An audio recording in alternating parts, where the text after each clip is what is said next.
ପିଲାମାନେ ଆଜି ଆମେ ରଚନା କିପରି ଲେଖିବା ସେ ବିଷୟରେ ଶିଖିବା। ବିଷୟଟି ହେଉଛି ମୋ ପରିବାର। ତୃତୀୟ ଶ୍ରେଣୀ ପାଇଁ ଆମେମାନେ ରଚନାଟି 15ରୁ 20 ଧାଡ଼ି ମଧ୍ୟରେ ହିଁ ଲେଖିବା। ତ ଏବେ ଆମେ ଦେଖିବା କିପରି ରଚନାଟା ଲେଖିହେବ। ପ୍ରଥମେ ଆମେ ଲେଖିବା ପରିବାର କାହାକୁ କୁହାଯାଏ।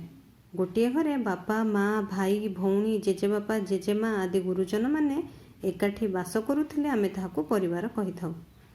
ତାପରେ ତୁମେମାନେ ଲେଖିପାରିବ ତୁମ ପରିବାର ଛୋଟ ନା ଯୌଥ ପରିବାର। ଯୌଥ ମାନେ ବଡ଼ ପରିବାର। ତ ତୁମ ଘରେ କେତେଜଣ ସଦସ୍ୟ ଅଛନ୍ତି ସେଇ ଅନୁଯାୟୀ ତୁମେମାନେ ଲେଖିବ ତୁମ ପରିବାରଟି ଛୋଟ ପରିବାରଟିଏ ନା ବଡ଼ ପରିବାରଟି। ତୁମ ପରିବାରରେ କେତେଜଣ ସଦସ୍ୟ ଅଛନ୍ତି ଏବଂ ସେମାନଙ୍କ ସହିତ ତୁମର ସମ୍ପର୍କ। ମୁଁ ଯେପରି କହିଲି ଯେ ତୁମମାନେ ଘରେ କେତେଜଣ ସଦସ୍ୟ 5 ଜଣ କି 4 ଜଣ କି 7 ଜଣ ତୁମେ ସେଇଟା ଲେଖିବ ଏବଂ ସେମାନଙ୍କ ସହିତ ତୁମର ସମ୍ପର୍କ। ତା ଅର୍ଥ ତୁମେମାନେ ଲେଖିପାର ବାପା ମା ଭାଇ ଭଉଣୀ ଜେଜେବାପା ଜେଜେମା କାକା ଖୁଡ଼ି ଯିଏ ତୁମର ପରିବାର ଅଛନ୍ତି ସେମାନଙ୍କର ଲେଖିବ। ତୁମ ପରିବାର ସମସ୍ତ ବ୍ୟକ୍ତି କି କାର୍ଯ୍ୟ କରନ୍ତି ଓ ତୁମେ ସେମାନଙ୍କୁ କେଉଁ କାମରେ ସାହାଯ୍ୟ କର।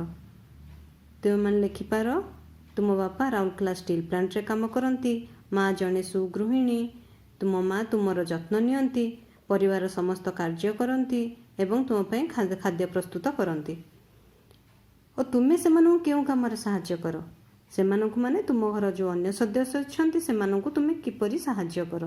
ତୁମେମାନେ ଲେଖିପାର ତୁମ ମାଆଙ୍କୁ ତୁମେ ଘର କାମରେ ସାହାଯ୍ୟ କର, ତୁମ ଭାଇ ଭଉଣୀମାନଙ୍କୁ ତୁମେ ପାଠ ପଢ଼ାରେ ସାହାଯ୍ୟ କର, ତୁମ ବାପା ଯାହା କୁହନ୍ତି ତୁମେ ତାଙ୍କ କଥା ଶୁଣ କିମ୍ବା ଜେଜେବାପା ଜେଜେମା ଯଦି ଅଛନ୍ତି ସେମାନଙ୍କର ତୁମେ କେଉଁ କାର୍ଯ୍ୟ କରିଦିଅ।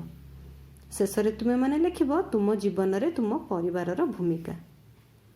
ତୁମେ ଲେଖିପାର ତୁମେ ତୁମ ପରିବାରକୁ ବହୁତ ଭଲ ପାଅ, ତୁମ ପରିବାର ବିନା ତୁମେ ରହିପାରିବ ନାହିଁ, ତୁମ ପରିବାର ଠାରୁ ତୁମେ ବହୁତ କଥା ଶିଖିବାକୁ ପାଇଥାଅ। ଏହିପରି ଲେଖି ତୁମେ 15ରୁ 20 ଧାଡ଼ି ମଧ୍ୟରେ ହିଁ ରଚନାଟି ଶେଷ କରିବ।